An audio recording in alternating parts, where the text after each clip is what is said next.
میرے نبی نے فرمایا موسیٰ علیہ السلام کی قوم میں ایک نوجوان تھا مالدار، اس کا نام تھا کفی۔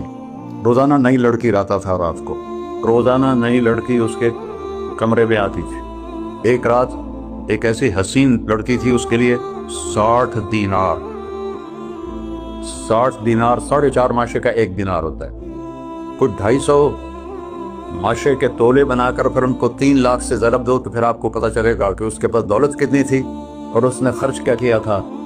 تو جب وہ کمرے میں آیا تو اس نے دیکھا وہ لڑکی رو رہی تھی، تو کفل نے کہا میں زبردستی تو نہیں لایا، رضامندی سے تیری لایا۔ تو اس نے روتے ہوئے کہا کفل میں بازاری عورت نہیں ہوں، مجھے بھوک نے یہاں پہنچے ہے۔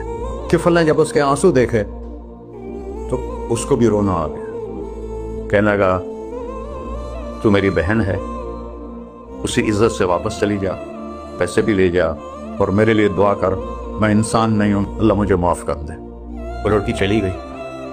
کفل کو نہیں پتا کہ چند لمحے بعد کیا ہونے والا ہے۔ سڈن ڈیتھ ہو گئی اس کی، مر گیا۔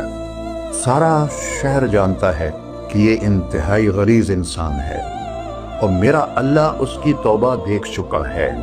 اب اگر یہ اگلی بات بتانے لگا ہوں یہ نہ ہوتی تو اس کو کوئی دفن کرنے نہ جاتا، پتھروں میں دبا دیتے۔ جب صبح ہوئی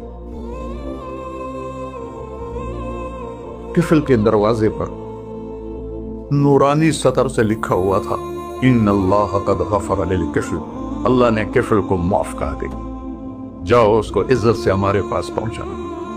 بتاؤ اس اللہ سے معاملہ کرنا کتنا آسان ہے، سارے خزانوں کا مالک ہے، اس کے بتائے ہوئے طریقے کو چھوڑ کر ہم کہتے ہیں کہ کام بنے گا اور اس کی بتائی ہوئی لائن پر کہتے ہیں کام نہیں بنے گا۔